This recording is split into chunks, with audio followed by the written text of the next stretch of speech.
Tuesday will mark President Trump's 100th day in office. We have a brand new CNN poll showing Americans are turning on him after propelling him back into office just 6 months ago. According to this brand new poll, Trump's approval rating now standing at just 41%. To give you some context, that is the lowest for any president at this point in his term in the history of modern polling, going all the way back to Eisenhower. This beats the record Trump himself set at the 100-day mark of his first term back in 2017. Trump's approval sliding down 7 points from just late February.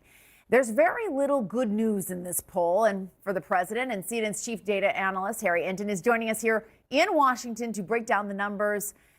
Harry, very good morning to you. Good morning to you. You're here, brand new polling. Where are we 100 days, almost 100 days into President Trump's second term as compared to his first? I mean, these numbers are just horrible. There's no way to sugarcoat it. And the first way we'll sort of point that out is we'll look at where Donald Trump is now versus where he was 100 days into his first presidency. And you see it here. You don't have to be a mathematical genius. 41% approve of him now. It was 44% back in 2017 around the 100-day mark. And what's so notable here is that throughout his second term as president, he tended to be running ahead of where he was in his first term. No longer is that the case. He has fallen below where he was at this point in his first term. Of course, this is just Trump. Let's compare him to other presidents. And I really think this kind of puts a bow on it. And you can see it here. You see the 41%. That is 12 points below Joe Biden. That's 3 points below where he was in his first term. Look at where Obama was, 63%. He's 22 points below that. And George W. Bush at this point in 2001, he is, again, 21 points below. And as you pointed out in your opening, Jessica Dean, I look back at all of the polling we possibly could long before I was born. And Trump's 41% at 100 days is the worst on record. He has broken his own record for being the worst. The American people do not like what they are seeing at this point from Donald John Trump. It's just also amazing to see the 60s not that long ways ago. Away. Yeah. Now, Trump ran, obviously, on immigration and the economy. What kind of marks are people giving him on those two issues? Yeah, okay, so let's take a look at the issues, right? Because it's not just about overall, it's about the issues. There's only one data point where Trump is above 45%. It comes to his handling of gender identity policy. He's at 51%. Every other issue, immigration, where he has long been above water, look at this, below water, 45%. How about the economy? My goodness gracious, he was elected to fix the economy, just 39%. And of course, the tariff war, 34% on that. The bottom line here is just very simply the numbers for Donald Trump are awful, awful, awful in this poll. And then, of course, you look again on the economy, we compare it to where we were back in 2017. You see the 49% there. Look here, 39%, 10 points below where he was. I'm going to make the green mark a little bit better there, 49%. And again, I went back and looked at all the presidents I possibly could since 1977, and Donald Trump on the economy here, it's not just the lowest for this term, it's the lowest for any president on record 100 days into a presidency. Just no bueno, Jessica. That is really remarkable. Okay, so how confident are people that he's going to use the office of the presidency responsibly? Yeah, okay, so we're talking about the issues. Let's just talk a little bit here about just the overall way that Donald Trump is going about his business, right? Use presidential power responsibly. No confidence Trump will. Well, back in December of 2024, it was 46%. Look at where we've jumped to now. 54% of Americans have no confidence that Trump will use the power of the presidency responsible. And so this just tells you on every single different data point you could possibly look at, whether it be Trump's overall approval, whether it be the issues for Donald Trump, or how he conducts himself in office, all of these numbers are pretty much terrible for Donald Trump at this point. And so you just see it here. 54% who say that no confidence he's going to use presidential power responsibly. It's just no good, Jessica. All right, Harry, thank you so much for walking us through the numbers and joining us to break it all down this morning. The Wall Street Journal's Molly Ball, Joanna Coles of the Daily Beast, and Tia Mitchell of the Atlanta Journal-Constitution. Good morning to all of you. Thanks for being with us early this morning. Molly, I want to start with you first. I want to get all of your thoughts on this new polling. What's striking to you when you start looking into these numbers? I think what is striking is the fact that Trump's ratings have slid across the board, right? There's been a clear trajectory in this and other polls really since the beginning of his second term. I think, number one, the fact that he's lost his advantage on the economy is a really big blinking red light that a lot of Republicans are concerned about, because for so long that was his signature advantage. People could say, maybe I don't like, his character, maybe I don't like him overall, but I do like what he's doing with the economy. The fact that that has turned upside down and his ratings on the economy are now worse than his overall ratings is a really big red flag, I think, for him and for the entire Republican Party. And then just the fact that people don't like how fast he's moving. I think early on, a lot of what you heard, including in some sort of focus groups, was, well, at least he's doing something, right? He's moving fast, he's breaking things. We may not like every detail of, say, what Doge is up to, but at least he's doing things. We're tired of this sort of passive presidency where nothing gets done.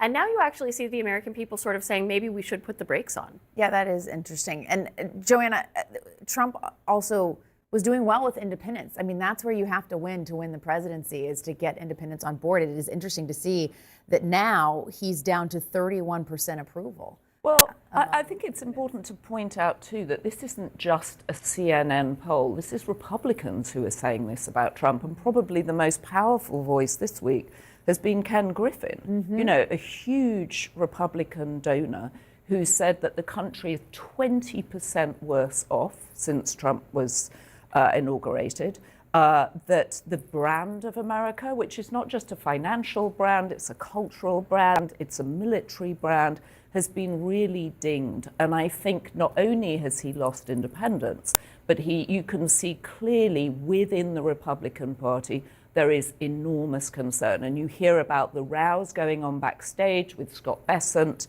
at Treasury, with Elon Musk, saying Elon Musk overpromised, saying he was going to cut $2 trillion. Of course, he's overpromised and underdelivered.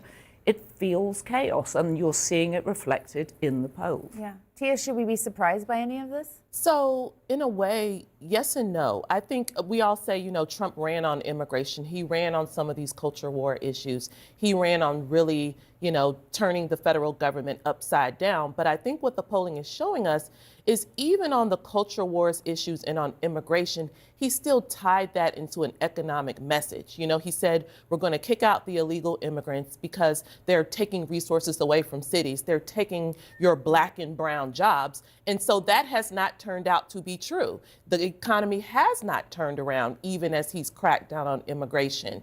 The economy has not turned around as he's focused on these culture wars. And I think that's what's being reflected in the polls. People are saying, you promised that you were going to help lower the cost of goods, put more money in our pocket, put more jobs in the economy, and that is not what's happened, even though you promised it would on day one. I don't think, quite frankly, President Trump is as worried about his approval ratings right now. He doesn't plan on being on the ballot again, even if he plans on remaining in the White House.